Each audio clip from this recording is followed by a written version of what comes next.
ഓം നമോ ഭഗവതേ വാസുദേവായ.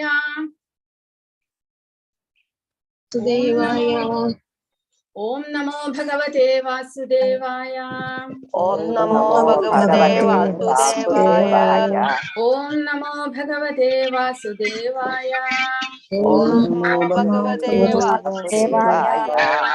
നാരായണം നമസ്കൃത്യ നരം ചൈവ നരോത്തമം ദേവീം സരസ്വതീം വ്യാസം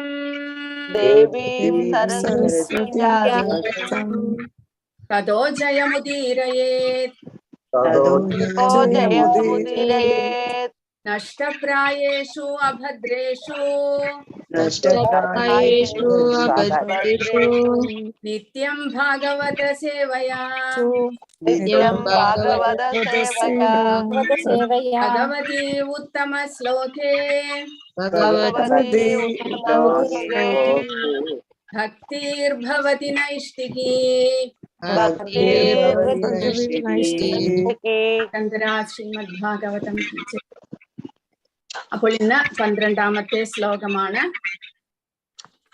കഴിഞ്ഞ ശ്ലോകങ്ങളിൽ സൂത ഗോസ്വാമി പറഞ്ഞത് ഇന്ദ്രിയ അഭിലാഷങ്ങൾക്ക് വേണ്ടി പ്രവർത്തിക്കരുത്, മനുഷ്യ ശരീരം ലഭിച്ചത് കൊണ്ടുള്ള പ്രയോജനം എന്താണ്, നിരപേക്ഷ സത്യത്തെ കുറിച്ച് അല്ലെങ്കിൽ ആബ്സല്യൂട്ട് ട്രൂത്ത്, എന്താണ് സത്യം എന്ന് മനസ്സിലാക്കുവാൻ, ഭൗതിക പ്രപഞ്ചത്തിന്റെ ഉറവിടം, നമ്മുടെ ജീവിതത്തിന്റെ ലക്ഷ്യം എന്താണ് എന്ന് മനസ്സിലാക്കുവാനായിട്ട് നമ്മൾ പ്രവർത്തിക്കേണ്ടതാണ്.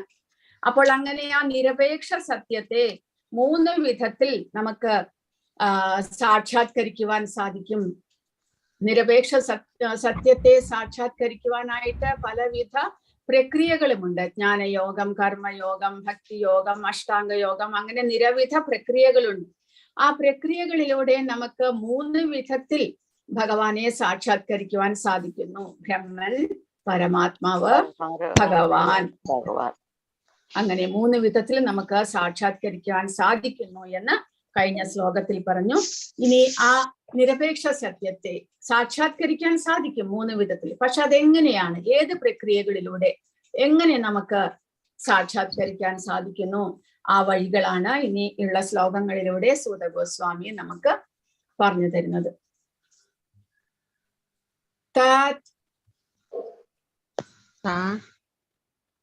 പറയൂ. ശ്രദ്ധദാന മുനയോ അശ്രദ്ധദാന മുനയോ ജ്ഞാന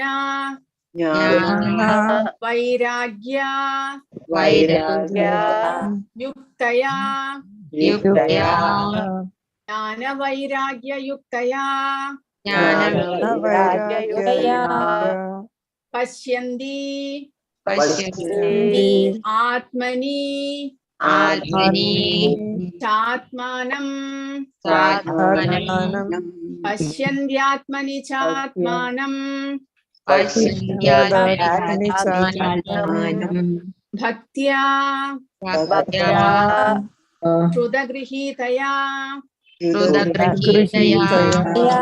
ഭക്ത്യാ ശ്രുതഗൃഹീതയാ തശ്രദ്ധദാന മുനയോ ജ്ഞാനവൈരാഗ്യയുക്തയാ പശ്യന്ത്യാത്മനി ചാത്മാനം ഭക്ത്യാ ശ്രുതഗൃഹീതയാ അശ്രദ്ധദാന മുനയോ ജ്ഞാനവൈരാഗ്യയുക്തയാ പശ്യന്ത്യാത്മനി ചാത്മാനം ഭക്ത്യാ ശ്രുതഗൃഹീതയാ.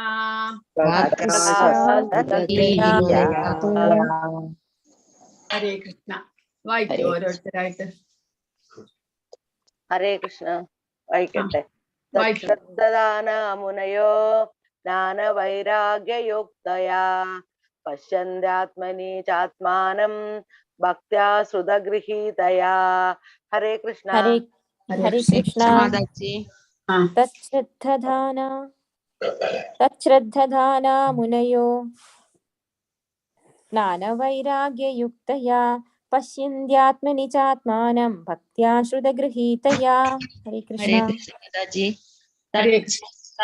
മുനയോ ജ്ഞാനവൈരാഗ്യയുക്തയാ പശ്യന്ത്യാത്മനി ചാത്മാനം ഭക്ത്യാ ശ്രുതഗൃഹീതയാ. ഹരേ കൃഷ്ണ.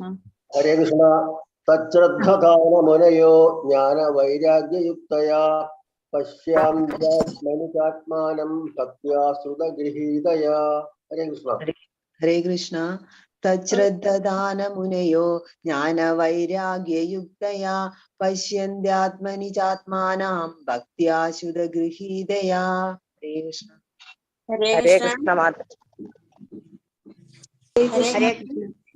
വായിക്കൂ, വായിക്കൂ. ഓം നമോ ഭഗവതേ വാസുദേവായ. തച്ഛ്രദ്ധധാനാമുനയോ ജ്ഞാനവൈരാഗ്യയുക്തയാ പശ്യന്ത്യാത്മനി ചാത്മാനം ഭക്ത്യാ ശ്രുതഗൃഹീതയാ. ഹരേ കൃഷ്ണ. ഹരേ കൃഷ്ണ മാതാജി.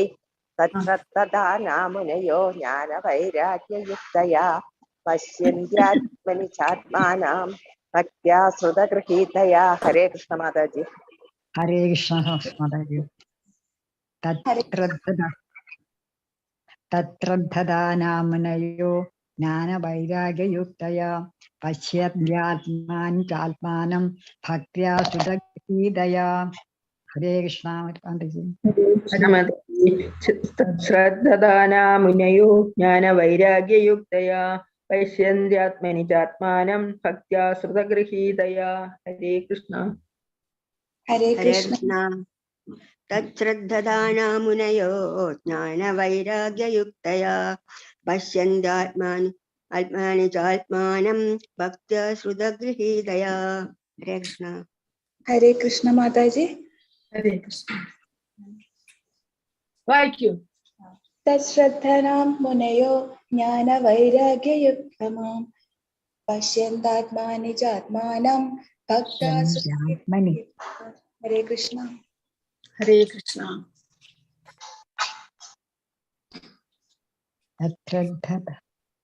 വായിക്കൂ, വായിക്കൂ.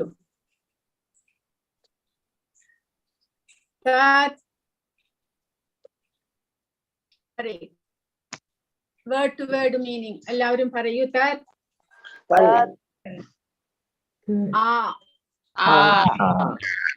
ശ്രദ്ധദായ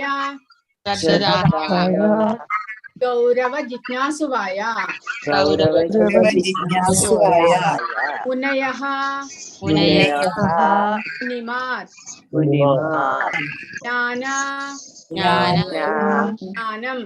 ജ്ഞാനം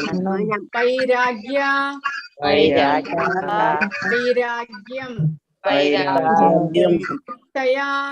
യുക്തയാ പൂർണ്ണ സജ്ജീകൃതമായി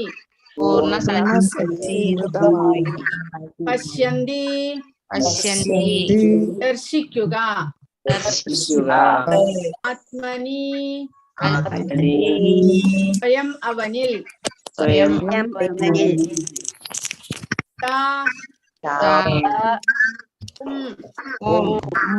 ആത്മാനം പരമാത്മാവ്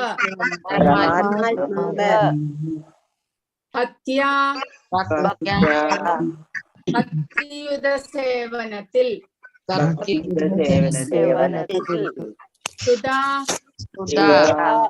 വേദങ്ങൾ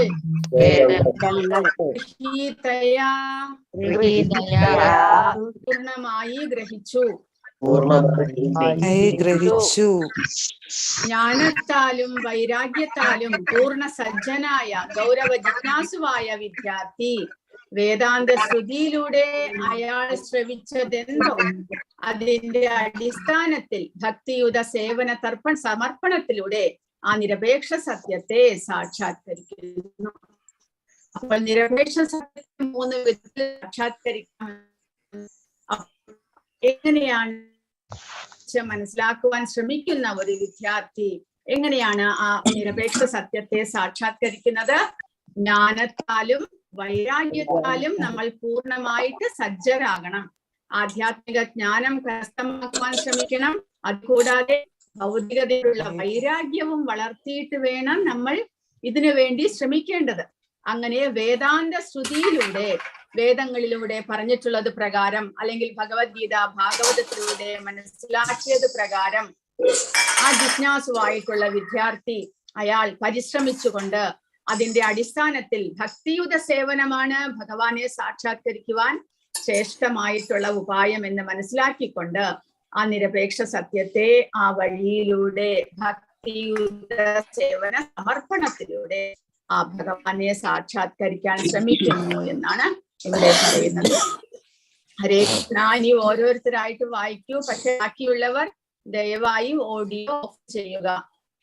ഹരേ കൃഷ്ണ. ആരാണ് വായിക്കുന്നത്? ഹരേ കൃഷ്ണ മാതാജി വായിക്കുന്നു. വായിക്കൂ. പരിപൂർണ നിരപേക്ഷ സത്യമായ വാസുദേവ ഭഗവാനോടുള്ള ഭക്തിയുത സേവനം മുഖേന നിരപേക്ഷ സത്യത്തെ പരിപൂർണമായി സമ്പൂർണമായി സാക്ഷാത്കരിക്കാം. അദ്ദേഹത്തിന്റെ അതീന്ദ്രിയ ശരീര തേജസ് ബ്രഹ്മനും പരമാത്മാവ് ഭഗവാന്റെ ഭാഗിക ചിത്രീകരണവുമാകുന്നു. അങ്ങനെയാകയാൽ ബ്രഹ്മൻ അഥവാ പരമാത്മാ സാക്ഷാത്കാരം നിരപേക്ഷ സത്യത്തിന്റെ ഭാഗിക സാക്ഷാത്കാരം മാത്രമാണ്. കർമ്മികളെന്നും ജ്ഞാനികളെന്നും യോഗികളെന്നും ഭക്തരെന്നും അറിയപ്പെടുന്ന ചതുർവിധ മാനവർ. കർമ്മികൾ ഭൗതികവാദികളും അതേസമയം മറ്റുള്ളവർ അതീന്ദ്രിയവാദികളുമാകുന്നു. പരമപുരുഷനെ സാക്ഷാത്കരിച്ച ഭക്തന്മാർ ശ്രേഷ്ഠ അതീന്ദ്രിയവാദികളാകുന്നു. പരിപൂർണ അധികാരമുള്ള അംശത്തെ ഭാഗികമായി സാക്ഷാത്കരിച്ചവർ രണ്ടാം തരം അതീന്ദ്രിയവാദികളും പരിപൂർണന്റെ ആത്മീയ കേന്ദ്രബിന്ദുവിനെ കഷ്ടിച്ച് സാക്ഷാത്കരിച്ചവർ മൂന്നാം തരം അതീന്ദ്രിയവാദികളുമാകുന്നു.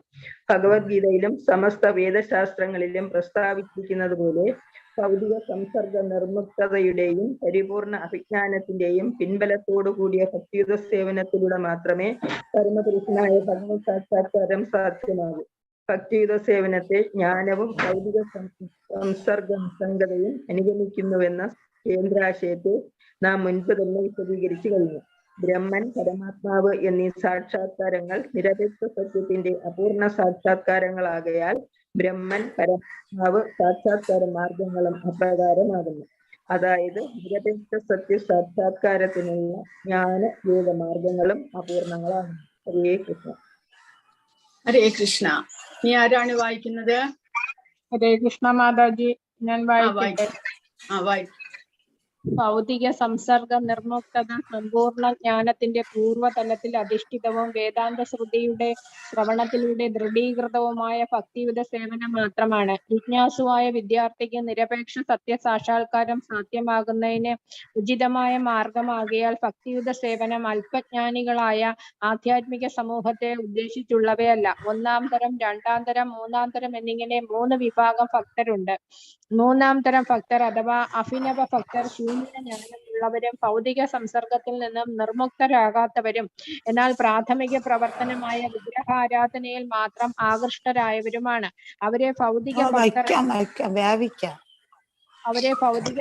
എന്ന് അഭിസംബോധന ചെയ്യാം. ഭൗതിക ഭക്തർ ആത്മീയ അഥവാ അതീന്ദ്രിയ നേട്ടങ്ങളിൽ അഭിനിവേശമുള്ളവരായിരിക്കും.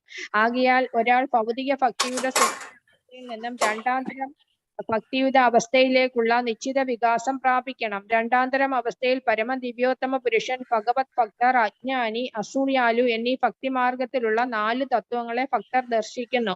രണ്ടാം തരം ഭക്തന്മാരെന്ന നിലയിലേക്കെങ്കിലും ഒരാൾ സ്വയം ഉയരണം. അങ്ങനെ നിരപേക്ഷ സത്യം ഗ്രഹിക്കാൻ നേടുന്നു.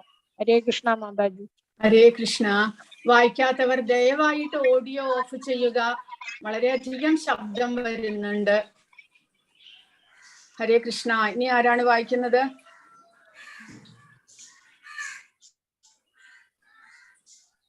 ഹരേ കൃഷ്ണ. ഹരേ കൃഷ്ണ. തീർത്തും കാണുന്നില്ല മാതാജി. ആകയാൽ മൂന്നാം തരം ഭക്തൻ ആധികാരിക കേന്ദ്രങ്ങളായ ഭാഗവതത്തിൽ നിന്ന്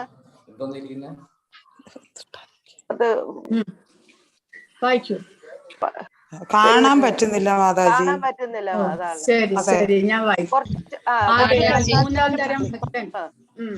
മാതാജി രണ്ട് സൈഡിൽ നിന്ന് മാത്രമേ കാണാനുള്ളൂ, കാണുന്നുള്ളൂ. അത് ഇതാക്കിട്ട് ഇട്ടാ മതി മാതാജി. നമ്മള് വായിക്കുമ്പോ അങ്ങോട്ട് ഇതാക്കിട്ട് വായിച്ചാലും മതി, തീർത്തും കാണില്ല. അത് കറക്റ്റ് ആണ്, കാണാൻ പറ്റുന്നില്ല. എല്ലാവരും നടുക്കിലുള്ളത് മാത്രമേ കാണൂ, രണ്ട് ഭാഗത്തുള്ളത് കാണാൻ പറ്റും. ശരി ശരി, ഞാൻ വായിക്കാം. അത് എനിക്ക് സ്ക്രീൻ ചെറുതായത് കൊണ്ട്. ആകയാൽ മൂന്നാന്തരം ഭക്തൻ ആധികാരിക കേന്ദ്രങ്ങളായ ഭാഗവതത്തിൽ നിന്നും ഭക്തിയുത സേവന നിർദ്ദേശങ്ങൾ ശ്രവിക്കേണ്ടതാകുന്നു. ഭക്തൻ എന്ന വ്യവസ്ഥാപിത വ്യക്തിത്വ വിശേഷമാകുന്നു ശ്രേഷ്ഠ ഭാഗവതൻ. ഭാഗവതം എന്നാൽ ഭഗവത് സന്ദേശങ്ങളാകുന്നു. മൂന്നാന്തരം ഭക്തർ ഭക്തിയുത സേവന നിർദ്ദേശ അഭ്യാസനങ്ങൾക്കായി ഭക്തൻ എന്ന വ്യക്തിത്വ വിശേഷ സമക്ഷം ചൊല്ലേണ്ടതാകുന്നു. അത്തരം വ്യക്തിത്വ വിശേഷ ഭക്തൻ നിത്യവൃത്തിക്കായി ഭാഗവത പാരായണം നടത്തുന്ന ഒരാളല്ല. അത്തരം ഭക്തൻ നിശ്ചയമായും സൂത ഗോസ്വാമിയെ പോലെ ശുകദേവ ഗോസ്വാമിയുടെ പ്രതിനിധിയായിരിക്കും. സർവമാന ജനങ്ങളുടെയും സമഗ്ര ക്ഷേമത്തിനായി ഭക്തിയുത സേവനം എന്ന നിഷ്ഠയെ നിശ്ചയമായും പ്രഭാഷിക്കുകയും ചെയ്യും. പ്രാമാണിക ഭക്തരിൽ നിന്നുള്ള ശ്രവണത്തിന് അഭിനവ ഭക്തന് നാമമാത്രമായ അഭിരുചിയേയുള്ളൂ. അത്തരം അഭിനവ ഭക്തൻ നിത്യവൃത്തിക്കായി ഭാഗവത പാരായണം തൊഴിലായി സ്വീകരിച്ചവരിൽ നിന്നുള്ള ശ്രവണത്തെ, ഇന്ദ്രിയ സംതൃപ്തിക്കായുള്ള ശ്രവണത്തെ യഥാർത്ഥ ഭാഗവത ശ്രവണത്തിൽ ഏർപ്പെടുത്തുന്നതിനായി പ്രദർശിപ്പിക്കുന്നു. ഇപ്രകാരമുള്ള ശ്രവണ കീർത്തനങ്ങൾ മുഴുവൻ അസ്തിത്വത്തെയും വഷളാക്കുന്നു. ആകയാൽ ഇത്തരം അപൂർണ പ്രവർത്തനങ്ങളെ കുറിച്ച് അതീവ ശ്രദ്ധാലുവായിരിക്കണം. ഭഗവത്ഗീത അല്ലെങ്കിൽ ശ്രീമദ് ഭാഗവതത്തിൽ ആവർത്തിച്ച് പ്രസ്താവിച്ചിരിക്കുന്നത് പോലെ ഭഗവാന്റെ ദിവ്യ സന്ദേശങ്ങൾ സംശയാതീതമായും അതീന്ദ്രിയ വിഷയങ്ങളാകുന്നു. എന്നാൽ അപ്രകാരമാണെങ്കിലും അത്തരം അതീന്ദ്രിയ പാരായണം ജീവിത വൃത്തിയായി സ്വീകരിച്ച ഒരാളിൽ നിന്നും കേൾക്കരുത്. സർപ്പജിഹ്വാസ്പർശമേറ്റ ക്ഷീരം പോലെ അവയൊക്കെ നിരുപയോഗ്യമായി തീരുന്നു. ഉപനിഷത്തുകൾ, വേദാന്തങ്ങൾ എന്നീ വേദ സാഹിത്യങ്ങളും പൂർവ്വ ആചാര്യന്മാരാൽ പ്രദാനം ചെയ്യപ്പെട്ട മറ്റെല്ലാ സാഹിത്യങ്ങളും സ്വന്തം വികാസക്ഷേമത്തിനായി ശ്രവിക്കാൻ ഒരു ആത്മാർത്ഥ ഭക്തൻ തയ്യാറായിരിക്കണം. അത്തരം സാഹിത്യങ്ങളെ ശ്രവിക്കാഞ്ഞാൽ ഒരാൾക്ക് യഥാർത്ഥ പുരോഗതി നേടാൻ സാധ്യമല്ല. ശ്രവിക്കാതെയും നിർദ്ദേശങ്ങൾ പാലിക്കാതെയുമുള്ള ഭക്തി സേവന പ്രകടനം മൂല്യമില്ലാത്തതായി തീരുന്നു. ഭക്തിയുത സേവന പാതയിൽ വിഘ്നം ഉണ്ടാക്കാത്തതാകയാൽ ശ്രുതി, സ്മൃതി, പുരാണം അഥവാ പഞ്ചരാത്ര പ്രമാണ്യങ്ങളിൽ ഭക്തിയുത സേവനം സുസ്ഥാപിതമായിരിക്കുന്നു. അവയ്ക്കനുസരിച്ച് ഭക്തി സേവന പ്രദർശനത്തെ തൽക്ഷണം തിരസ്കരിക്കണം. കപട ഭക്തനെ ഒരിക്കലും അംഗീകരിക്കരുത്. വേദ സാഹിത്യങ്ങളിലെ അത്തരം സന്ദേശ സ്വാംശീകരണത്തിലൂടെ അന്തരാത്മാവിൽ പരമദിവ്യോത്തമ പുരുഷന്റെ സർവവ്യാപിയായ സ്ഥാനീയ അവസ്ഥ ഒരാൾ സദാ ദർശിക്കുന്നു. ഈ അവസ്ഥയെയാണ് സമാധി എന്ന് പറയുന്നത്. അപ്പോൾ ഭക്തിയുത സേവനത്തിലൂടെ നമ്മൾ ഭഗവാനെ, ആ നിരപേക്ഷ സത്യത്തെ സാക്ഷാത്കരിക്കാമെന്നാണ് ഇവിടെ പറയുന്നത്. പക്ഷെ ഭക്തിയുത സേവനത്തിലൂടെ സാക്ഷാത്കരിക്കാമെങ്കിലും ആ ഭഗവാനെ സാക്ഷാത്കരിക്കുന്നതിന് വേണ്ടിയിട്ട് നമ്മൾ ഒരു ശുദ്ധഭക്തന്റെ, ഒരാചാര്യന്റെ ശിക്ഷണം തേടണം എന്നാണ് പറയുന്നത്. അല്ലാതെ സാധാരണ ഈ ഭഗവത്ഗീത സപ്താഹ വായന അല്ലെങ്കിൽ അവനവന്റെ തൊഴിലായിട്ട് ചിലർ സ്വീകരിച്ചിട്ടുണ്ട്.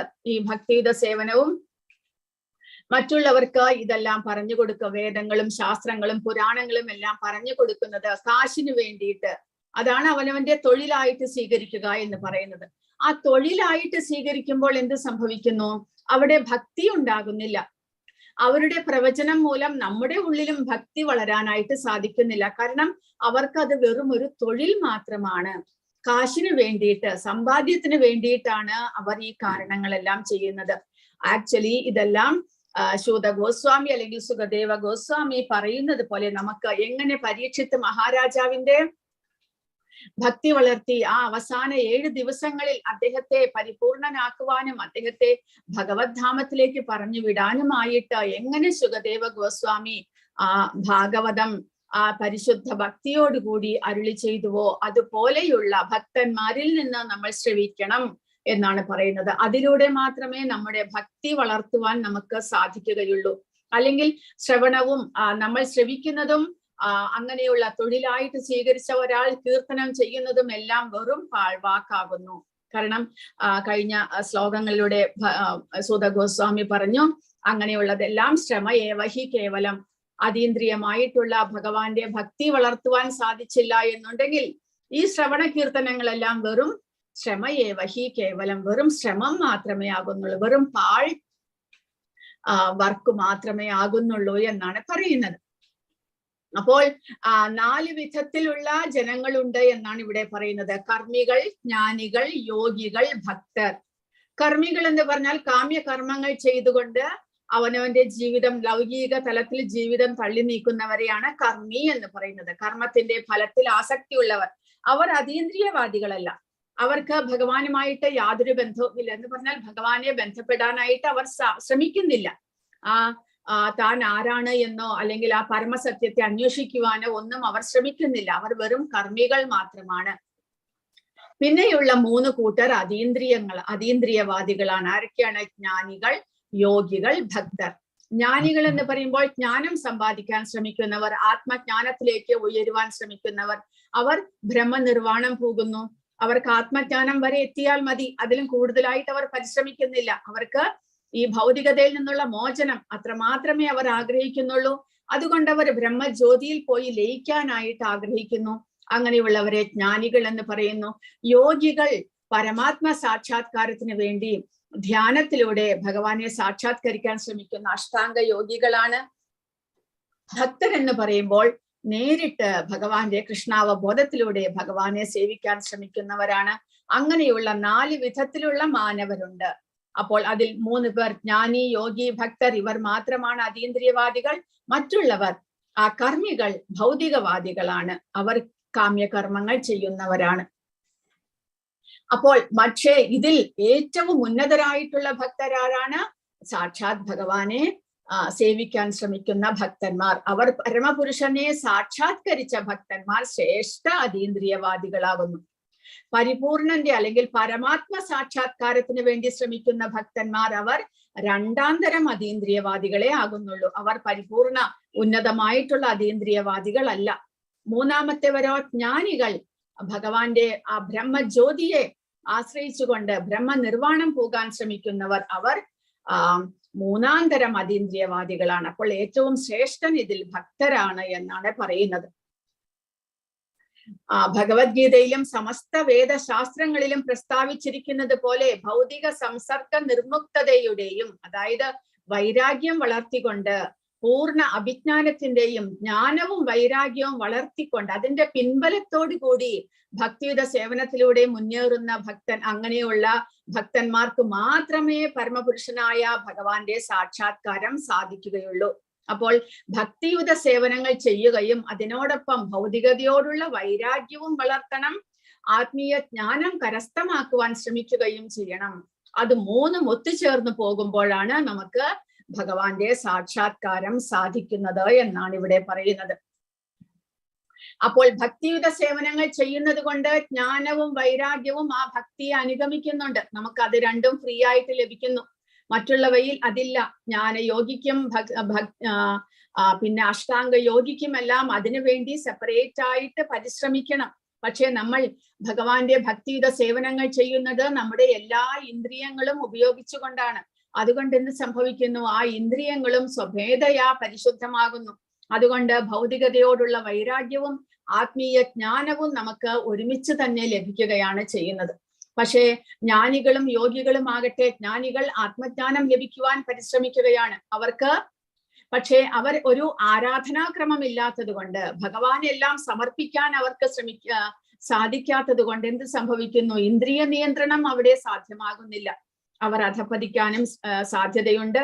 അതുകൂടാതെ യോഗികൾ, അവർ ധ്യാനത്തിലൂടെ ഭഗവാനെ സാക്ഷാത്കരിക്കാൻ ശ്രമിക്കുന്നു, ഹൃദയത്തിൽ വസിക്കുന്ന ഭഗവാനെ.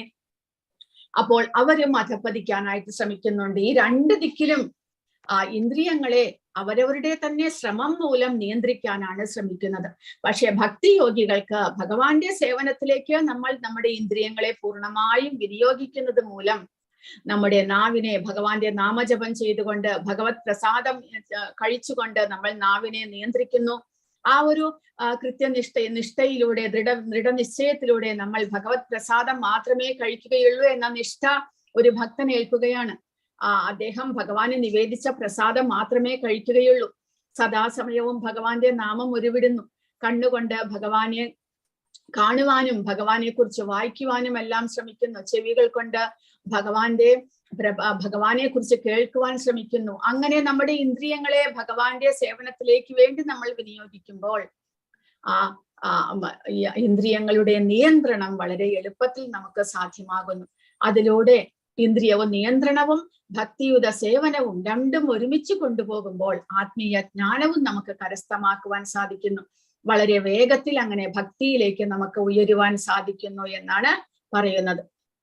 അപ്പോൾ ബ്രഹ്മൻ, പരമാത്മാവ് എന്നീ സാക്ഷാത്കാരങ്ങൾ നിരപേക്ഷ സത്യത്തിന്റെ അപൂർണ സാക്ഷാത്കാരങ്ങളാണ്. അവിടെ ഒരു പൂർണ്ണത കൈവരുന്നില്ല. എന്നാലോ ഭഗവത് സാക്ഷാത്കാരം എന്നുള്ളതാണ് പൂർണ്ണമായിട്ടുള്ള സാക്ഷാത്കാരം എന്നാണ് പറയുന്നത്.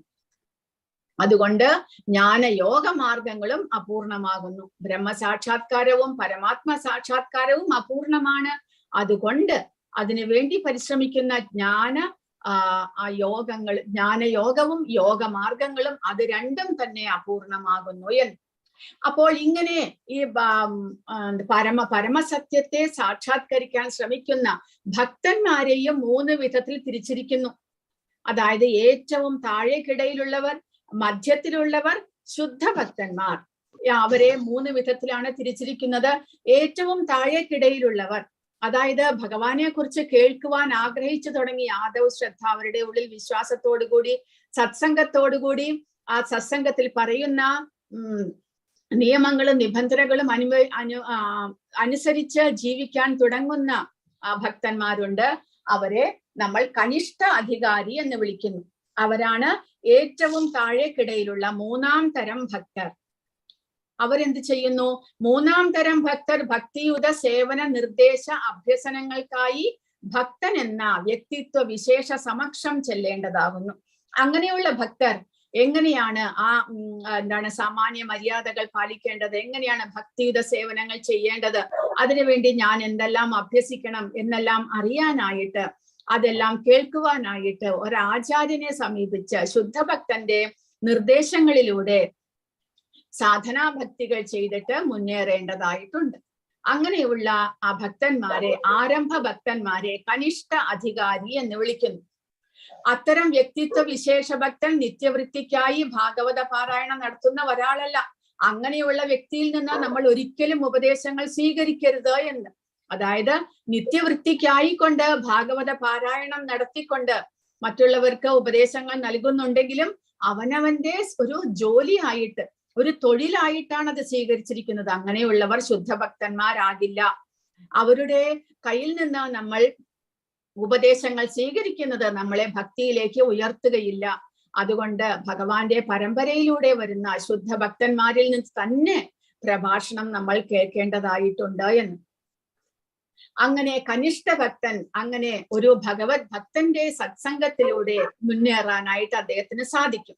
അങ്ങനെ മുന്നേറിക്കഴിഞ്ഞാൽ ആ ഒരു സാധനാ ഭക്തികൾ ചെയ്ത് മുന്നേറുന്ന വ്യക്തി 2ാമത്തെ തലത്തിലേക്ക് ഉയരുന്നു. 2ാമത്തെ തലത്തിലേക്ക് ഉയരുന്ന ഭക്തനെ മധ്യമാധികാരി എന്ന് വിളിക്കുന്നു. ആ മധ്യമാധികാരിയുടെ വിശേഷണങ്ങൾ എന്തൊക്കെയാണ്? മധ്യമാധികാരി ഭഗവാന്റെ ഭക്തന്മാരെയും അഭക്തന്മാരെയും എല്ലാം വേർതിരിച്ചറിയാനായിട്ട് ആ മധ്യമാധികാരിക്ക് സാധിക്കുന്നു. ഉത്തമാധികാരി എന്ന് പറയുമ്പോൾ ശുദ്ധഭക്തൻ, ആത്മജ്ഞാനത്തിലേക്ക് ഉയർന്ന ശുദ്ധഭക്തനെയാണ് ഉത്തമാധികാരി എന്ന് പറയുന്നത്. അപ്പോൾ ഇവിടെ നമ്മളെ പോലുള്ളവർ ഈ പ്രാരംഭകരാണ്, കനിഷ്ഠ അധികാരികളാണ്. അപ്പോൾ നമ്മൾ എന്തെല്ലാം ചെയ്യണം, ആരെയെല്ലാം നമ്മൾ സമീപിക്കണം, എങ്ങനെയെല്ലാം ആരെ നമ്മൾ സമീപിക്കരുത് എന്നിവിടെ പ്രഭുപാദ പ്രത്യേകം പറഞ്ഞിരിക്കുന്നു.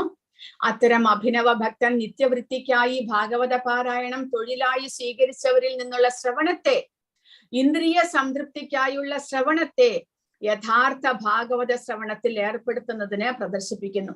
അങ്ങനെയുള്ള അതാണ് പറയുന്നത്. നമ്മളും അതേപോലെ ഭാഗവത പാരായണം തൊഴിലായി സ്വീകരിച്ചവരിൽ നിന്ന് നമ്മൾ ശ്രവിക്കുമ്പോൾ നമ്മളും അതേപോലെ അവരെ അനുകരിക്കുക മാത്രമാണ് ചെയ്യുന്നത്. അതായത് അങ്ങനെയുള്ളവർക്ക് നമ്മൾക്കറിയാം, ഭാഗവത പാരായണം ചെയ്യുന്നവർ അവർ സംസ്കൃതത്തിൽ വളരെയധികം പാണ്ഡിത്യമുള്ളവരായിരിക്കും. ശ്ലോകങ്ങളെല്ലാം കൃത്യമായിട്ട് അവർ ഉരുവിടും. അതിന്റെ അർത്ഥവും ചിലപ്പോൾ പറഞ്ഞു എന്ന് വരാം. പക്ഷെ എല്ലാം തൊഴിലായിട്ട് സ്വീകരിച്ചവരാണ്. അവർക്ക് ഒരു സംസ്കൃതത്തിന്റെ ആ ശ്ലോകങ്ങളെല്ലാം ആ വിഭക്തിയോടുകൂടി അല്ലെങ്കിൽ പദച്ഛേദത്തോടുകൂടി എല്ലാം കൃത്യമായിട്ട് ഉരുവിടാൻ പഠിക്കുമെന്നല്ലാതെ അതിന്റെ സാരാംശം മനസ്സിലാക്കിക്കൊണ്ട് ആ ഭഗവാനാണ് പരമ്പൊരുൾ. നമ്മൾ ഭാഗവത സപ്താഹം കേൾക്കുമ്പോഴും നമ്മൾ ശ്രദ്ധിച്ചു നോക്കണം. അവർ ഒരിക്കലും കൃഷ്ണൻ പരമദിവ്യോത്തമ പുരുഷനാണ് എന്നവർ പറയുന്നില്ല. അവർ ഈശ്വരൻ ഈശ്വരൻ എന്ന് പറയുമെന്നല്ലാതെ ഭഗവാൻ കൃഷ്ണനാണ് എന്നവർ ആവർത്തിച്ച് പറയുന്നതേയില്ല. അപ്പോൾ അങ്ങനെ കാരണം അവരിലേക്ക് ആ ഒരു ഭാഗവതത്തിന്റെ തത്വം മുഴുവനായിട്ടും അവർക്ക് മനസ്സിലാക്കുവാൻ സാധിച്ചിട്ടില്ല എന്ന് നമ്മൾ മനസ്സിലാക്കണം. ഇപ്രകാരമുള്ള ശ്രവണ കീർത്തനങ്ങൾ മുഴുവൻ അസ്തിത്വത്തെയും വഷളാക്കുന്നു. അങ്ങനെ നമ്മൾ അത് ഒരു നമ്മുടെ ഇന്ദ്രിയ സംതൃപ്തിക്ക് വേണ്ടിയിട്ട് നമുക്ക് ആ സംസ്കൃതം ശ്ലോകങ്ങൾ പാരായണം ചെയ്യുന്നതും അതിന്റെ അർത്ഥം വിവരിച്ചു കൊടുക്കുന്നതും ഒരു ഇന്ദ്രിയ സുഖഭോഗം മാത്രമായിട്ട് മാറുകയാണ് ചെയ്യുന്നത്. അല്ലാതെ ഭക്തി അവിടെ വളരുന്നില്ല. അതുമൂലം എന്ത് സംഭവിക്കുന്നു? നമ്മുടെ മുഴുവൻ അസ്തിത്വവും വഷളാകുന്നു എന്നാണ് പ്രഭുപാദ പറയുന്നത്. ആകയാൽ ഇത്തരം അപൂർണ പ്രവർത്തനങ്ങളെ കുറിച്ച് അതീവ ശ്രദ്ധാലുവായിരിക്കണം. ഭഗവത്ഗീത അല്ലെങ്കിൽ ശ്രീമദ് ഭാഗവതത്തിൽ ആവർത്തിച്ച് പ്രസ്താവിച്ചിരിക്കുന്നത് പോലെ ഭഗവാന്റെ ദിവ്യ സന്ദേശങ്ങൾ സംശയാതീതമായും അതീന്ദ്രിയ വിഷയങ്ങളാകുന്നു. എന്നാലും ഭഗവത്ഗീതയും ഭാഗവതവും എല്ലാം അതിലെ വിഷയങ്ങളെല്ലാം അതീന്ദ്രിയങ്ങളാണ്. അതെല്ലാം ആത്മീയ സന്ദേശങ്ങളാണ്. എങ്കിലും നമ്മൾ ആരിൽ നിന്ന് അത് ശ്രവിക്കുന്നു എന്നത് പ്രധാനമാണ്. യോഗ്യതയുള്ളവരിൽ നിന്ന്, ഭഗവാന്റെ ഭക്തന്മാരിൽ നിന്ന് മാത്രം നമ്മൾ അത് ശ്രവിക്കണം. ഇല്ല എന്നുണ്ടെങ്കിൽ അതിന്റെ ശരിയായിട്ടുള്ള ഉദ്ദേശം അവിടെ നടപ്പാകുന്നില്ല. അതായത് നമ്മളിൽ ഭക്തി വളരുവാൻ അത് നടപ്പാകുന്നില്ല. കാരണം സർപ്പജിഹ്വാ സ്പർശമേറ്റ ക്ഷീരം പോലെ എന്ന്. ആ ഒരു സർപ്പം നക്കിയ അല്ലെങ്കിൽ കുടിച്ച പാൽ, ബാക്കിയുള്ള പാൽ അതും വിഷമയമായിരിക്കും. അത് നമ്മൾ സേവിക്കുന്നത് കൊണ്ട് നമ്മുടെ അസ്തിത്വം ചീത്തയാകുന്നു. അതുപോലെ മായാവാദികൾ അല്ലെങ്കിൽ ഭക്തരല്ലാത്തവരിൽ നിന്ന്, ഭാഗവതത്തിന്റെ സാരാംശം മനസ്സിലാക്കാത്തവരിൽ നിന്ന് നമ്മൾ ഭാഗവതം ശ്രവിക്കുമ്പോൾ അത് നമ്മളെയും അധപതനത്തിന് കാരണമാക്കുന്നു. ഉപനിഷത്തുകൾ, വേദാന്തങ്ങൾ എന്നീ വേദ സാഹിത്യങ്ങളും പൂർവാചാര്യന്മാരാൽ പ്രദാനം ചെയ്യപ്പെട്ട മറ്റെല്ലാ സാഹിത്യങ്ങളും സ്വന്തം വികാസക്ഷേമത്തിനായി നമ്മുടേതായിട്ടുള്ള പരിപൂർണതയ്ക്ക് വേണ്ടിയിട്ട് ശ്രവിക്കുവാൻ ഒരാത്മാർത്ഥ ഭക്തൻ തയ്യാറായിരിക്കണം. അത്തരം സാഹിത്യങ്ങളെ ശ്രവിക്കാഞ്ഞാൽ ഒരാൾക്ക് യഥാർത്ഥ പുരോഗതി നേടാൻ സാധ്യമല്ല. ആരുടെയോ ഓഡിയോ ഓൺ ഉണ്ട്, ദയവായിട്ട് ഓഫ് ചെയ്യുക. ഹരേ കൃഷ്ണ. ശ്രവിക്കാതെയും നിർദ്ദേശങ്ങൾ പാലിക്കാതെയുമുള്ള ഭക്തി സേവന പ്രകടനം മൂല്യമില്ലാത്തതായി തീരുന്നു. ഭക്തിയുത അതായത് നമ്മൾ ശ്രവണവും കീർത്തനങ്ങളും ആചാര്യന്മാരുടെ നിർദ്ദേശങ്ങൾ പാലിച്ചുകൊണ്ട് ശ്രവണ കീർത്തനാദികളാൽ നമ്മുടെ ജീവിതം നമ്മൾ പരിപൂർണമാക്കണമെന്ന്. അപ്പോൾ ഭക്തിയുത സേവന പാതയിൽ വിഘ്നം ഉണ്ടാക്കാത്തതാകയാൽ ശ്രുതി, സ്മൃതി, പുരാണം അഥവാ പാഞ്ചരാത്ര പ്രാമാണ്യങ്ങൾ. ശ്രുതി എന്ന് പറഞ്ഞാൽ നമ്മൾ കേട്ട് മനസ്സിലാക്കുന്നത്, സ്മൃതി എന്ന് പറഞ്ഞാൽ നമ്മൾ വായിച്ച് മനസ്സിലാക്കുന്നത്, പുരാണങ്ങളിൽ പറഞ്ഞിട്ടുള്ളത്. അതുകൂടാതെ പാഞ്ചരാത്രങ്ങളിൽ ഭക്തിയുത പാഞ്ചരാത്ര പ്രമാണം നാരദ മുനിയാൽ രചിക്കപ്പെട്ടതാണ്. അതിൽ ഭക്തിയുത സേവനം നമ്മൾ എങ്ങനെ നിർവഹിക്കണം എന്ന് കൊടുത്തിട്ടുണ്ട്. അതിനെയെല്ലാം നമ്മൾ ഫോളോ ചെയ്യുമ്പോൾ, അതിനെയെല്ലാം നമ്മൾ അനുസരിക്കുമ്പോൾ ഭക്തിയുത സേവനം സുസ്ഥാപിതമായിരിക്കുന്നു. അവയ്ക്കനുസരിച്ച് ഭക്തി സേവന പ്രദർശനത്തെ തക്ഷണം നിരസ്കരിക്കണം. അതായത് ഭക്തി സേവന പ്രദർശനം, ആരെങ്കിലും തനിക്ക് ഭക്തിയുണ്ട് എന്ന് പറഞ്ഞുകൊണ്ട് നമ്മളെ ഉപദേശിക്കാൻ വരുമ്പോൾ അദ്ദേഹം ശുദ്ധ ഭക്തൻ അല്ലെങ്കിൽ അദ്ദേഹത്തിന്റെ ജീവിത രീതി ഒരു ഭക്തന്റെ ജീവിത രീതി അല്ലെങ്കിൽ ഭഗവാന്റെ ആ ഒരു ശിക്ഷ പരമ്പരയിലൂടെ വരാത്തവരല്ല എന്നുണ്ടെങ്കിൽ അങ്ങനെയുള്ള ഭക്തന്മാരെ നമ്മൾ തിരസ്കരിക്കണം എന്ന് പറയുന്നു. കപട ഭക്തനെ ഒരിക്കലും അംഗീകരിക്കരുത്. നേരെ മറിച്ച് വേദങ്ങളിൽ പറഞ്ഞിട്ടുള്ളത് പോലെ, പുരാണങ്ങളിൽ പറഞ്ഞിട്ടുള്ളത് പോലെ ആ ഭഗവാന്റെ സേവകൾ ചെയ്ത് നമ്മൾ അന്തരാത്മാവിൽ പരമദിവ്യോത്തമ പുരുഷന്റെ സർവവ്യാപിയായ സ്ഥാനീയ അവസ്ഥ നമുക്ക് അതുവരെ ആ സമാധി എന്നുള്ള അവസ്ഥ വരെ നമുക്ക് ഉയരുവാൻ സാധിക്കും. എങ്ങനെ? ആ ഒരു ഭക്തന്റെ നിർദ്ദേശപ്രകാരം ചിട്ടയോടുകൂടി ദൃഢനിശ്ചയത്തോടുകൂടി നമ്മൾ സാധനാ ഭക്തികൾ ചെയ്ത് മുന്നേറുകയാണെങ്കിൽ നമുക്ക് തീർച്ചയായിട്ടും ആ ഭഗവാന്റെ സാക്ഷാത്കാരം ഉണ്ടാകും എന്നാണ് ഇവിടെ പറയുന്നത്. ഇനി അടുത്ത ശ്ലോകത്തിലേക്ക് കിടക്കാം. 13. അതുകൊണ്ട് അങ്ങനെ ആ ഭഗവാനെ നമ്മൾ സേവിക്കേണ്ടതാണ്, ആ പരമദിവ്യോത്തമ പുരുഷനെ നമ്മൾ ആരാധിക്കേണ്ടതാണ്. അതെങ്ങനെയാണ് എന്നിവിടെ പറഞ്ഞു കഴിഞ്ഞ ശ്ലോകത്തിൽ. അങ്ങനെ തശ്രദ്ധദാന മുനയോ ജ്ഞാന വൈരാഗ്യ യുക്തയാ, ജ്ഞാനത്തോടും വൈരാഗ്യത്തോടും കൂടി ഭഗവാന്റെ സേവകൾ ചെയ്ത് നമ്മൾ ഭഗവാനെ സാക്ഷാത്കരിക്കണം എന്ന് പറഞ്ഞു. അതിനു വേണ്ടിയിട്ടാണ് ചാതുർവർണ്ണ്യം എന്നുള്ള 4 വർണ്ണങ്ങളെയും 4 ആശ്രമങ്ങളെയും ഭഗവാൻ സ്ഥാപിച്ചിരിക്കുന്നത്. അങ്ങനെ അവനവന്റെ ആ ഒരു കർമ്മങ്ങൾ ചെയ്തുകൊണ്ട് ബ്രാഹ്മണ ക്ഷത്രിയ വൈശ്യ ശൂദ്ര വിഭാഗത്തിൽപ്പെട്ടവർ അവനവന്റെ കർമ്മങ്ങൾ ചെയ്തുകൊണ്ട് അതിലൂടെ ഭഗവത് സേവനത്തിലൂടെ മുന്നേറണം എന്ന് വിചാരിച്ചിട്ടാണ് 4 വർണ്ണങ്ങളും 4 ആശ്രമങ്ങളും ഭഗവാൻ സ്ഥാപിച്ചിരിക്കുന്നത് എന്നാണ് ഈ ശ്ലോകത്തിൽ സൂത ഗോസ്വാമി പറയുന്നത്. അധ പുംബിർദ്വിജ ശ്രേഷ്ഠ വർണ്ണാശ്രമ വിഭാഗശഃ സ്വാനുഷ്ഠിതസ്യ ധർമ്മസ്യ സംസിദ്ധിർ ഹരിതോഷണം. അല്ലയോ ദ്വിജശ്രേഷ്ഠ, ജീവിത വ്യവസ്ഥയും ആശ്രമ വ്യവസ്ഥ, വർണ്ണ വ്യവസ്ഥയും ജാതി വ്യവസ്ഥ എന്ന് പറഞ്ഞാൽ വർണ്ണ ആശ്രമങ്ങൾ. വർണ്ണം എന്ന് പറഞ്ഞാൽ 4 വർണ്ണങ്ങൾ, ബ്രാഹ്മണ ക്ഷത്രിയ വൈശ്യ ശൂദ്ര 4 വർണ്ണങ്ങൾ. അത് നമ്മളുടെ സ്വഭാവത്തെ അനുസരിച്ച് നമ്മുടെ ഗുണങ്ങൾക്കനുസരിച്ച് നമുക്ക് ലഭിക്കുന്നതാണ്. അതായത് ഭഗവത്ഗീതയിൽ ഭഗവാൻ 4-ാമത്തെ അധ്യായത്തിൽ പറയുന്നുണ്ട്, ചാതുർവർണ്ണ്യം മയാ സൃഷ്ടം ഗുണകർമ്മ വിഭാഗശഃ. നമുക്ക് ലഭിച്ചിട്ടുള്ള 3 ഗുണങ്ങളിൽ ഏത് ഗുണത്തിനാണോ പ്രാധാന്യം അതനുസരിച്ചും നമ്മുടെ സ്വഭാവ രൂപീകരണത്തിനനുസരിച്ചും അതനുസരിച്ച് നമ്മൾ ചെയ്യുന്ന കർമ്മത്തിനനുസരിച്ച് നമ്മൾ ബ്രാഹ്മണ സ്വഭാവത്തിലുള്ളവരാണോ, ക്ഷത്രിയ സ്വഭാവത്തിലുള്ളവരാണോ, വൈശ്യ സ്വഭാവത്തിലുള്ളവരാണോ, ശൂദ്ര സ്വഭാവത്തിലുള്ളവരാണോ നമുക്ക് മനസ്സിലാക്കുവാൻ സാധിക്കുന്നു. അത് 4 വർണ്ണങ്ങൾ. അതുകൂടാതെ 4 ആശ്രമങ്ങളുണ്ട്. നമ്മൾ മനുഷ്യനായി ജനിച്ചു കഴിഞ്ഞാൽ നമ്മൾ ഈ 4 ആശ്രമത്തിലൂടെ കടന്നു പോകേണ്ടവരാണ്. അതായത് ബ്രഹ്മചാരി, ഗൃഹസ്ഥൻ, വാനപ്രസ്ഥൻ, സന്യാസി. നമ്മുടെ ജീവിതത്തിന് ഒരു മനുഷ്യനായി ജനിച്ചു കഴിഞ്ഞാൽ നമ്മുടെ ജീവിതത്തിന്റെ ആദ്യത്തെ 25 വർഷങ്ങൾ നമ്മൾ പഠിത്തത്തിന് വേണ്ടി, വേദാഭ്യാസത്തിന് വേണ്ടി അല്ലെങ്കിൽ ജ്ഞാനം സമ്പാദിക്കാൻ വേണ്ടിയിട്ട് നമ്മൾ വിനിയോഗിക്കണം. അത് കഴിഞ്ഞാൽ നമുക്ക് ഒന്നുകിൽ ഗൃഹസ്ഥാശ്രമം സ്വീകരിക്കാം, അല്ലെങ്കിൽ ഭഗവാന്റെ സേവകൾ ചെയ്തുകൊണ്ട് നമ്മൾ ബ്രഹ്മചാരിയായി തന്നെ തുടർന്നുകൊണ്ട് നമ്മൾ അഭ്യസിച്ച വിദ്യകളെ മറ്റുള്ളവർക്ക് പകർന്നു കൊടുക്കാൻ വേണ്ടി ഉപയോഗിക്കാം. അത് കഴിഞ്ഞാൽ അത് 25 വർഷം 50 വർഷം കഴിഞ്ഞാൽ പിന്നീട് നമ്മൾ ഈ കർമ്മങ്ങളെല്ലാം ക്രമേണ ഉപേക്ഷിച്ചുകൊണ്ട് ഭഗവാന്റെ സേവനത്തിലേക്ക് ഇറങ്ങുവാനായിട്ട് പരിശ്രമിക്കണം. അതിനുവേണ്ടി ഭക്തിയുത സേവനത്തിലൂടെ നമ്മൾ മുന്നേറണം. അത് അടുത്ത 25 വർഷം, അങ്ങനെ 75 വർഷം കഴിയുമ്പോൾ പൂർണ്ണ ഭക്തനായി തീരുവാൻ, അതായത് ഭൗതികതയെ മുഴുവൻ ഉപേക്ഷിച്ചുകൊണ്ട് പൂർണ്ണമായിട്ടും ഭഗവാന്റെ ആശ്രയത്തിൽ ഇരുന്നു കൊണ്ട് എല്ലാം ഉപേക്ഷിച്ച് നിസ്സംഗനായിക്കൊണ്ട് ആ വൈരാഗ്യവും ജ്ഞാനവും കരസ്ഥമാക്കിക്കൊണ്ട് പൂർണ്ണമായിട്ടും ഭഗവാന്റെ ആശ്രയം, അല്ലാതെ വേറൊരു ആശ്രയവും ഇല്ല. ആ സന്യാസചര്യ എന്ന് പറഞ്ഞാൽ അതാണ്. പൂർണ്ണമായിട്ടും ഭഗവാന്റെ ആശ്രയത്തിൽ ഭഗവാനെ മാത്രം ധ്യാനിച്ചുകൊണ്ട് ഭഗവാന്റെ സേവകൾ മാത്രം ചെയ്തുകൊണ്ട് ഒരു വ്യക്തി ഇരിക്കേണ്ടതാണ് സന്യാസാശ്രമം. അതാണ് 4 ആശ്രമങ്ങൾ. ആ ഒരു മനുഷ്യ ജീവിതത്തിൽ ഈ 4 ആശ്രമങ്ങളെ അനുസരിക്കേണ്ടതാണ്. അപ്പോൾ ഈ 4 വർണ്ണങ്ങളിലൂടെയും 4 ആശ്രമങ്ങളിലൂടെയും അതിന്റെ അടിസ്ഥാനം എന്താണ്? അടിസ്ഥാനമാക്കിയുള്ള നിർദ്ദിഷ്ട സ്വധർമ്മ കർമ്മ, അതായത് വർണ്ണ ആശ്രമ വ്യവസ്ഥയ്ക്ക് അനുസൃതമായ തൊഴിൽ സംബന്ധ പ്രവർത്തനങ്ങൾ, നിർദ്ദിഷ്ട സ്വധർമ്മ കർമ്മ നിർവഹണത്തിലൂടെ പരമദിവ്യോത്തമ പുരുഷനെ പ്രീതിപ്പെടുത്തുക എന്ന വിശിഷ്ടമായ പരിപൂർണത ഒരാൾക്ക് പ്രാപ്തമാകുന്നു.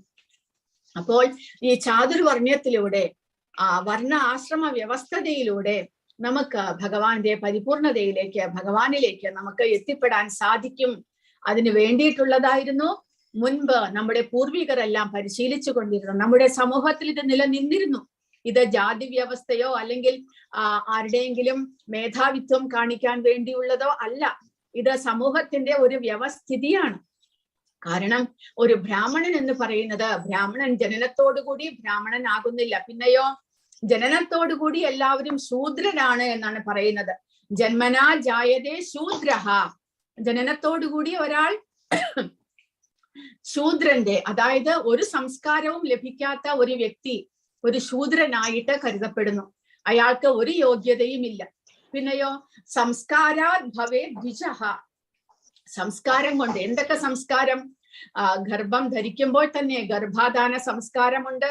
പിന്നെയോ അത് കഴിഞ്ഞാൽ പ്രസവത്തിന് ശേഷം കുട്ടിക്ക് നാമകരണം, അന്നപ്രാശനം മുതലായ സംസ്കാരങ്ങൾ ചെയ്ത്, കൂടാതെ ആ കുട്ടി ഭഗവാന്റെ സേവകൾ ചെയ്യാനായിട്ട് പ്രായമാകുമ്പോൾ ആ കുട്ടിക്ക് ഉപനയനം, അതായത് ബ്രഹ്മചാരിയായിട്ട് ആ കുട്ടിയെ അവരോധിക്കുന്നു.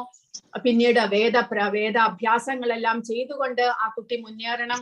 പിന്നീട് വിവാഹ സംസ്കാരം, അതും ഒരു സംസ്കാരമാണ്, വിവാഹ സംസ്കാരം. അങ്ങനെ മുന്നേറണം. ഷോഡശ സംസ്കാരങ്ങളുണ്ട്, 16 സംസ്കാരങ്ങളുണ്ട്.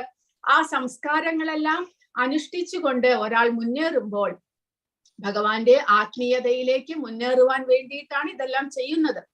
ആ മുന്നേറുന്ന വ്യക്തിയെ ദ്വിജൻ എന്ന് വിളിക്കുന്നു. അപ്പോഴും അദ്ദേഹം ബ്രാഹ്മണനായിട്ടില്ല, ദ്വിജൻ മാത്രമാണ്. കാരണം സംസ്കാരം ലഭിച്ചിട്ടുണ്ട്, പക്ഷെ ആധ്യാത്മിക ശിക്ഷണം ലഭിച്ചിട്ടില്ല.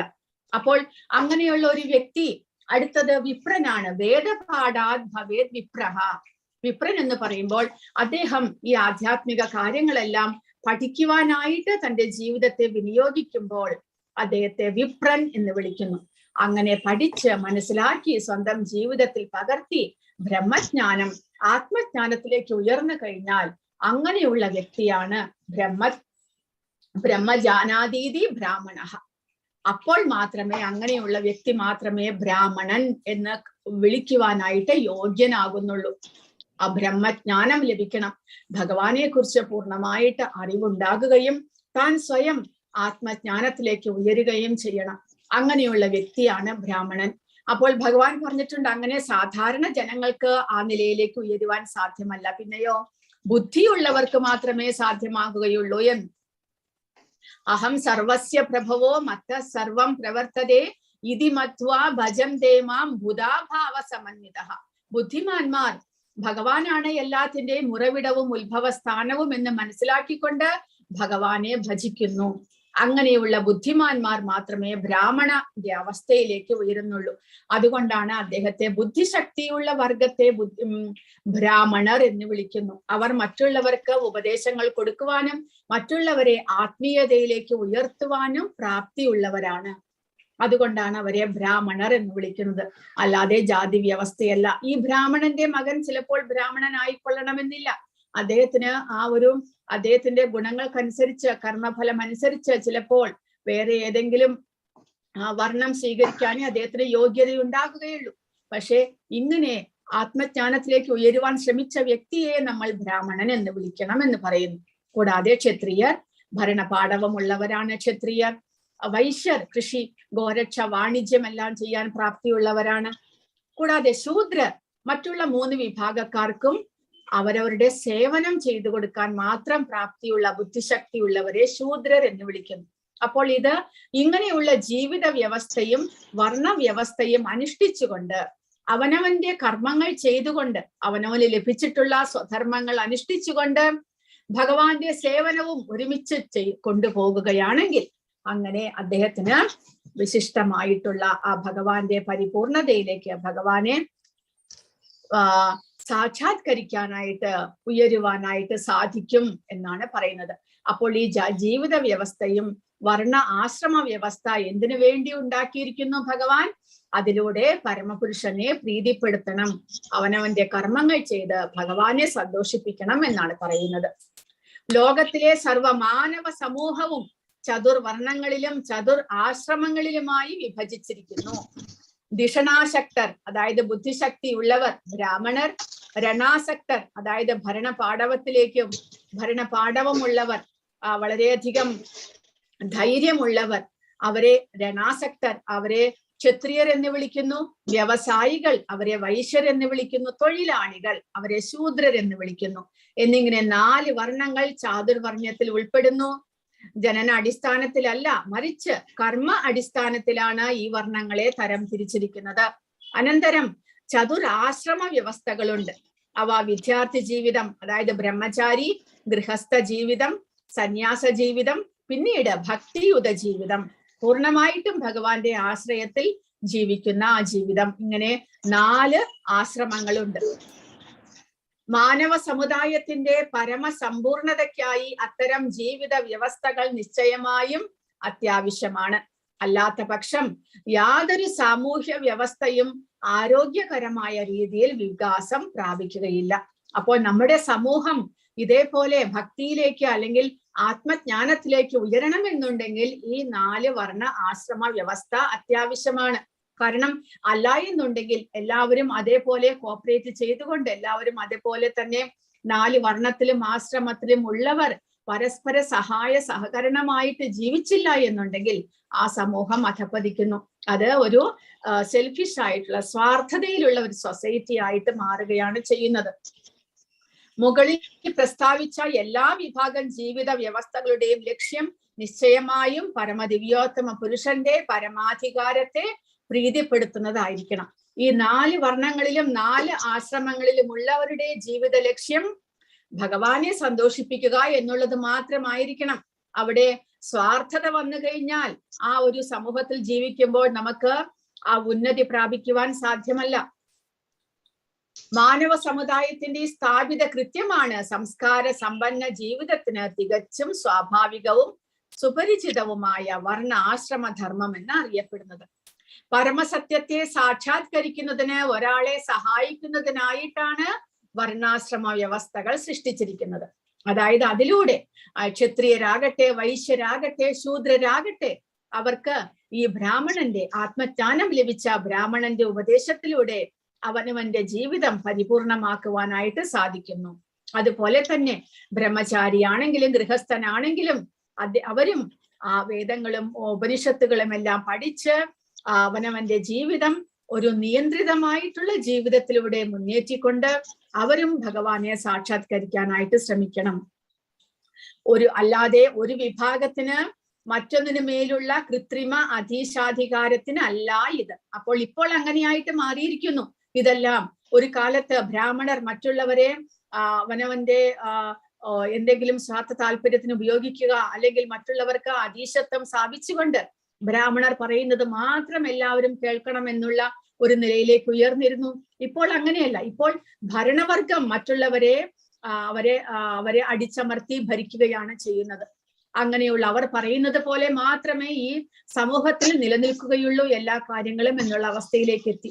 പക്ഷെ ഇത് അങ്ങനെയല്ല, അങ്ങനെയുള്ള വ്യവസ്ഥയല്ല. പിന്നെയോ പരമ അന്യോന്യം സഹകരണത്തിലൂടെ എല്ലാവരും ഭഗവാന്റെ സേവനത്തിലേക്ക് ഉയരുന്നത് എങ്ങനെ എന്നുള്ള ഒരു വ്യവസ്ഥിതിയാണ് ഇത് എന്ന് പറയുന്നു.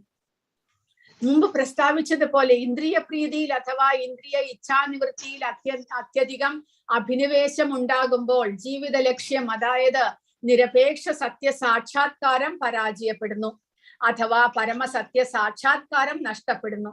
ഓരോരുത്തരും അവനവന്റെ ഇന്ദ്രിയ സുഖഭോഗത്തിന് വേണ്ടിയിട്ട് മാത്രം പ്രവർത്തിക്കുമ്പോൾ ഭഗവാനെ സാക്ഷാത്കരിക്കാൻ സാധ്യമല്ല.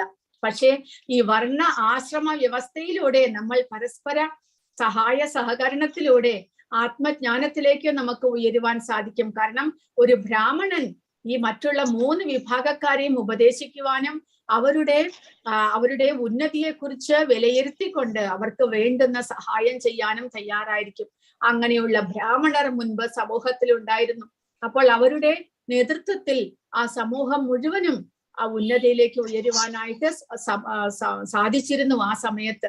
പക്ഷെ ഇപ്പോൾ എല്ലാവരും അവനവന്റെ സ്വാർത്ഥതയ്ക്ക് വേണ്ടി മാത്രമാണ് ജീവിക്കുന്നത്. അതുകൊണ്ട് എന്ത് സംഭവിക്കുന്നു?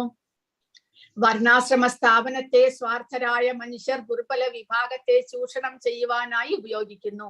കലിയുഗത്തിൽ കൃത്രിമ പ്രാധാന്യം നിലവിൽ പ്രചാരത്തിലുണ്ട്. എന്നാൽ വിവേകികൾ വർണ്ണ വ്യവസ്ഥകളും ആശ്രമ വ്യവസ്ഥകളും സ്നിഗ്ധമായ സാമൂഹ്യ സംസർഗത്തിനും ഉന്നത ആത്മസാക്ഷാത്കാരത്തിനും ചിന്തനത്തിനും ഉദ്ദേശിച്ചിട്ടുള്ളവയാണെന്നും അല്ലാതെ മറ്റൊരു ഉദ്ദേശം ഇതിനില്ല എന്നും നല്ലവണ്ണം മനസ്സിലാക്കുന്നു. ഈ ഭാഗവത പ്രസ്താവനയിൽ ജീവിതത്തിന്റെ നിയാമക ലക്ഷ്യം അഥവാ വർണ്ണാശ്രമ ധർമ്മ വ്യവസ്ഥാപിതങ്ങളുടെ ആത്യന്തികമായ പരിപൂർണത പരമദിവ്യോത്തമ പുരുഷന്റെ സംതൃപ്തിക്കായി സന്ധിതമായ സംയുക്ത പ്രവർത്തനമാണ് എന്ന് ഉദ്ബോധിപ്പിക്കുന്നു. അപ്പോൾ ഇതിന്റെ വ്യവസ്ഥ ഭഗവാനെ സാക്ഷാത്കരിക്കുക മാത്രമാണ് എന്ന് ഇവിടെ പ്രസ്താവിക്കുകയാണ് ചെയ്തിരിക്കുന്നത്. ഭഗവാനെ സാക്ഷാത്കരിക്കാൻ വേണ്ടി മാത്രമാണ് ഈ വർണ്ണ ആശ്രമ വ്യവസ്ഥ നിലവിലുണ്ടായിരുന്നത്. അങ്ങനെ നമ്മൾ പരസ്പരമായിട്ട് ബ്രാഹ്മണ, ക്ഷത്രിയ, വൈശ്യ, ശൂദ്ര, ബ്രഹ്മചാരി, ഗൃഹസ്ഥ, വാനപ്രസ്ഥ, സന്യാസി വർണ്ണ ആശ്രമ വ്യവസ്ഥയിലൂടെ ഭഗവത് സാക്ഷാത്കാരമായിരുന്നു മുൻപുണ്ടായിരുന്ന സമൂഹത്തിൽ നിലനിന്നിരുന്നത്. പക്ഷെ ഇപ്പോൾ അതെല്ലാം പോയി. ഇപ്പോൾ സ്വാർത്ഥതയ്ക്ക് വേണ്ടിയിട്ട് നമ്മുടെ ജീവിതം നമ്മൾ വിനിയോഗിക്കുമ്പോൾ അത് പരിപൂർണമാകുന്നില്ല എന്നാണ് പറയുന്നത്. ഇനി അടുത്ത ശ്ലോകത്തിൽ 14-ാമത്തെ ശ്ലോകം. ഹരേ കൃഷ്ണ. 14-ാമത്തെ ശ്ലോകത്തിൽ അങ്ങനെ വർണ്ണാശ്രമ വ്യവസ്ഥയിലൂടെ നമ്മൾ നമ്മുടെ സ്വധർമ്മം അനുഷ്ഠിച്ചുകൊണ്ട് ഭഗവാന്റെ പ്രീതിയിലേക്ക് മുന്നേറണം എന്ന് പറഞ്ഞു. അതിനു വേണ്ടിയിട്ട് നമ്മൾ എന്ത് ചെയ്യണം? തസ്മാദേകേന മനസാ ഭഗവാൻ സ്വാത്വതാം പതിഹി ശ്രോതവ്യ കീർത്തിതവ്യശ്ചാധ്യേയ പൂജ്യശ്ച നിത്യഥാ. ഏകേന മനസാ, ഒരേ ഒരു ഏകാഗ്രമായിട്ടുള്ള മനസ്സോടുകൂടി സദാ ഭക്ത സംരക്ഷകനായ പരമ ദിവ്യോത്തമ പുരുഷനെ കുറിച്ച് നമ്മൾ ഓരോരുത്തരും എന്ത് ചെയ്യണം? ശ്രോതവ്യ കീർത്തിതവ്യശ്ച, ശ്രവിക്കണം, പ്രകീർത്തിക്കണം. അതുകൂടാതെ ധ്യേയ, സ്മരിക്കണം, പൂജ്യശ്ച, ആരാധിക്കണം, നിത്യത, സദാ, എല്ലായ്പ്പോഴും. അതാണ് നമ്മൾ ചെയ്യേണ്ടതായിട്ടുള്ളത്. ഏകാഗ്രമായിട്ടുള്ള മനസ്സോടുകൂടി, ഏകേന മനസാ, ഏകാഗ്രമായിട്ടുള്ള മനസ്സോടുകൂടി ആ സാത്വതാം പതിഹി, ഭക്ത സംരക്ഷകനായിട്ടുള്ള ആ ഭഗവാനെ സദാസമയവും നമ്മൾ ശ്രോതവ്യ കീർത്തിതവ്യശ്ച ധ്യേയ പൂജ്യശ്ച. ഹരേ കൃഷ്ണ. ആരുടെയോ ഓഡിയോ ഓൺ ഉണ്ട്, ദയവായിട്ട് ശ്രദ്ധിക്കുക, ഓഫ് ചെയ്യുക. നമ്മൾ സ്മരിക്കണം, കീർത്തിക്കണം, പിന്നെയോ കേൾക്കണം, പിന്നീട് ആരാധിക്കണം ആ ഭഗവാനെ. അതുവഴി നമുക്ക് ആ ഭഗവാന്റെ ഭക്തിയിലേക്ക് ഉയരുവാൻ സാധിക്കുന്നു. നിരപേക്ഷ സത്യ സാക്ഷാത്കാരം ജീവിതത്തിന്റെ ആത്യന്തിക ലക്ഷ്യമാകയാൽ അത് നിശ്ചയമായും സർവപ്രകാരത്തിലും നിർവഹിക്കണം. അതാണ് മനുഷ്യജന്മം ലഭിച്ചതുകൊണ്ട് നമ്മുടെ പരമലക്ഷ്യം ആ ഭഗവത് സാക്ഷാത്കാരമാണ്. അതുകൊണ്ട് അതിനു വേണ്ടിയിട്ട് നമ്മൾ പ്രവർത്തിക്കണം എന്ന് പറയുന്നു. മുകളിൽ പ്രസ്താവിച്ച ഏത് വർണ്ണാശ്രമധർമ്മ സമ്പ്രദായത്തിനും ശ്രവണം, കീർത്തനം, സ്മരണം, ആരാധന എന്നീ 4 പ്രവർത്തനങ്ങൾ പൊതുകർമ്മങ്ങളാകുന്നു. ഈ ജീവിത തത്വ അഭാവത്തിൽ ആർക്കും നിലനിൽക്കില്ല. ജീവാത്മാക്കളുടെ പ്രവർത്തനങ്ങളിൽ ഈ 4 വിധ ജീവിത തത്വ കർമ്മങ്ങളും ഉൾപ്പെടുന്നു. അപ്പോൾ നമ്മുടെ ജീവിതത്തിൽ ഈ 4 പ്രവർത്തനങ്ങളും നമ്മൾ ദൈനംദിനം നടത്തുന്നുണ്ട്. നമ്മൾ കേൾക്കുന്നുണ്ട്, നമ്മൾ വായ് കൊണ്ട് സംസാരിക്കുന്നുണ്ട്, നമ്മൾ സ്മരിക്കുന്നുണ്ട്, പല കാര്യങ്ങളും നമ്മൾ സ്മരിക്കുന്നു, ആരെങ്കിലും ആരാധനകളും നമ്മൾ ചെയ്യുന്നുണ്ട്. പക്ഷെ അത് ഭൗതിക തലത്തിലാകുമ്പോൾ എന്ത് സംഭവിക്കുന്നു? നമ്മൾ ആരെക്കുറിച്ച്, വേറെ ആരെയെങ്കിലും കുറിച്ച് പ്രാധാന്യമില്ലാത്ത, ഭഗവാനല്ലാത്ത അല്ലെങ്കിൽ ഭഗവാന്റേതല്ലാത്ത വേറെ കാര്യങ്ങളെ കുറിച്ച് കേൾക്കുന്നു. ആ ഭഗവാനെ അല്ലാതെ മറ്റ് സാധാരണക്കാരെ നമ്മൾ പ്രകീർത്തിക്കുന്നു. അതുപോലെ തന്നെ അതേപോലെയുള്ള കാര്യങ്ങളെ നമ്മൾ സ്മരിക്കുന്നു. അതെല്ലാം നമ്മളുടെ അധപതനത്തിന് മാത്രമേ കാര്യമാകുന്നുള്ളൂ എന്നാണ് പറയുന്നത്. ആധുനിക സമൂഹത്തിൽ സർവ പ്രവർത്തനങ്ങളും ഏറെക്കുറെ ശ്രവണ കീർത്തനങ്ങളെ ആശ്രയിച്ചിരിക്കുന്നു. മാനവ സമൂഹത്തിൽ സാമൂഹ്യ പദവിയിലുള്ള ഏതൊരു വ്യക്തിയെയും സത്യമായോ അസത്യമായോ വർത്തമാന പത്രങ്ങൾ പുകഴ്ത്തിയാൽ അയാൾ അധികം താമസിയാതെ പ്രശസ്തനായിത്തീരുന്നു. അത് നമുക്കറിയാം. ഏതെങ്കിലും ന്യൂസ് പേപ്പറിലും റേഡിയോയിലും ഒരു കൊള്ളക്കാരനെയോ ഒരു തെമ്മാടിയോ ആകട്ടെ, ദിവസവും ആ ന്യൂസ് പേപ്പറിലും റേഡിയോയിലും അയാൾ അങ്ങനെയാണ്, അയാൾ ഇങ്ങനെയാണെന്ന് പുകഴ്ത്തി കഴിഞ്ഞാൽ സാധാരണ ജനങ്ങൾ അത് വിശ്വസിക്കുകയായി. പിന്നീട് അങ്ങനെയുള്ള ഒരു തെമ്മാടിയാകട്ടെ, ഒരു റൗഡിയാകട്ടെ, അയാൾ ഒരു വലിയ പേരും പ്രശസ്തിയുമുള്ള ഒരാളായിട്ട് മാറുന്നു. പക്ഷെ അതാണോ വേണ്ടത്? അങ്ങനെയല്ല. ഇവിടെ ശ്രവണം കീർത്തനം എന്ന് പറയുന്നത് ഭഗവാനെ കുറിച്ച് ശ്രവിക്കാനാണ് ഇവിടെ പറയുന്നത്. ചിലപ്പോഴേക്ക് ഒരു പ്രത്യേക പാർട്ടിയുടെ നേതാക്കളെ ദിനപത്ര പ്രചാരണത്തിലൂടെ പരസ്യപ്പെടുത്തുന്നു. ക്രമേണ അയാൾ അത്തരം പ്രതിഷ്ഠാപന മാർഗങ്ങളിലൂടെ പ്രശസ്തനായിത്തീരുന്നു. എന്നാൽ അയോഗ്യനായ ഒരു വ്യക്തിയുടെ അത്തരം വ്യാജ ഗുണവർണ്ണന പ്രചാരണങ്ങൾ അയാൾക്കോ സമൂഹത്തിനോ യാതൊരു നന്മയും വരുത്തുന്നില്ല. അത്തരം പ്രചാരണങ്ങൾ താൽക്കാലികമായ ചില പ്രതികരണങ്ങൾ ഉണ്ടാക്കുമെങ്കിലും സ്ഥായിയായ യാതൊരു ഫലവും ഉണ്ടാക്കുന്നില്ല. ആകയാൽ അത്തരം പ്രവർത്തനങ്ങൾ സമയം പാഴാക്കലാകുന്നു. അതായത് ഭഗവാനെ അല്ലാതെ നമ്മൾ ഇവിടെ ഭൗതിക പ്രപഞ്ചത്തിലെ എന്തിനേയും ആരെയും നമ്മൾ പ്രകീർത്തിച്ചാലും ആരെ കുറിച്ചെങ്കിലും നമ്മൾ ശ്രവിച്ചു കൊണ്ടിരുന്നാലും അതെല്ലാം സമയം ചെലവാക്കലാണ്. കാരണം ഈ ഭൗതിക പ്രപഞ്ചത്തിൽ ഒന്നിനും സ്ഥായിയായിട്ടുള്ള നിലനിൽപ്പില്ല എന്ന് മനസ്സിലാക്കണം. ഒന്നും ശാശ്വതമല്ല, ഭഗവാൻ മാത്രമാണ് ശാശ്വതമായിട്ടുള്ളത്. ആ ഭഗവാനെ കുറിച്ച് നമ്മൾ കേൾക്കുന്നത് മാത്രമേ, ഭഗവാനെ നമ്മൾ സ്മരിക്കുന്നത് മാത്രമേ, ഭഗവാനെ കീർത്തിക്കുന്നത് മാത്രമേ നമുക്ക് ശാശ്വതമായിട്ടുള്ള ഫലം ഉണ്ടാക്കുന്നുള്ളൂ എന്ന്. പ്രത്യക്ഷമായ സർവ്വതും സൃഷ്ടിച്ച പരമദിവ്യോത്തമ പുരുഷനാണ് ഗുണവർണ്ണനം ചെയ്യേണ്ടുന്ന യഥാർത്ഥ പൊരുൾ. ഈ ഭാഗവത ഗ്രന്ഥത്തിന്റെ ജന്മാദ്യസ്യ എന്ന ശ്ലോക ആരംഭം മുതൽ ഈ സത്യത്തെ സവിസ്തരം പ്രതിപാദിക്കുന്നു. മറ്റുള്ളവരെ പ്രശംസിക്കാനും അത് ശ്രവിക്കാനുമുള്ള പ്രവണതയെ പരമാത്മാവിന്റെ യശപ്രഖ്യാപനത്തിലേക്ക് തിരിച്ചുവിടണം. അങ്ങനെ ചെയ്താൽ അത് ഏവർക്കും സന്തോഷം പ്രദാനം ചെയ്യും. അപ്പോൾ നമ്മൾ ഈ ലൗകികമായ കാര്യങ്ങളെ കുറിച്ച് കേൾക്കുകയോ ലൗകികമായ കാര്യങ്ങളെ കുറിച്ച് സംസാരിക്കുകയോ അതിനെക്കുറിച്ച് മനനം ചെയ്യുകയല്ലാതെ സദാസമയവും ശാശ്വതനായ ആ സാത്വതാംപതിയായിട്ടുള്ള ഭക്തവത്സലനായിട്ടുള്ള ഭഗവാനെ കുറിച്ച് കേൾക്കുവാനും ഭഗവാനെ സ്മരിക്കുവാനും ഭഗവാന്റെ ഗുണഗണങ്ങളെ കുറിച്ച് ശ്രവിക്കുവാനും ഭഗവാന്റെ ഗുണഗണങ്ങളെ കീർത്തിക്കുവാനുമായിട്ട് നമ്മൾ നമ്മുടെ ജീവിതത്തെ ഉപയോഗിച്ചു കഴിഞ്ഞാൽ അത് ശാശ്വതമായിട്ടുള്ള ഫലം നമ്മിൽ ഉണ്ടാക്കുന്നു. അതാണ് മനുഷ്യജന്മം ലഭിച്ചത് കൊണ്ട് നമ്മൾക്ക് ഏറ്റവും ആത്യന്തികമായിട്ട് ചെയ്യാനുള്ളത് എന്നാണ് ഇവിടെ പറയുന്നത്. ഹരേ കൃഷ്ണ. ഇനി ആർക്കെങ്കിലും എന്തെങ്കിലും ചോദ്യങ്ങളോ സംശയങ്ങളോ ഉണ്ടെങ്കിൽ ചോദിക്കുക.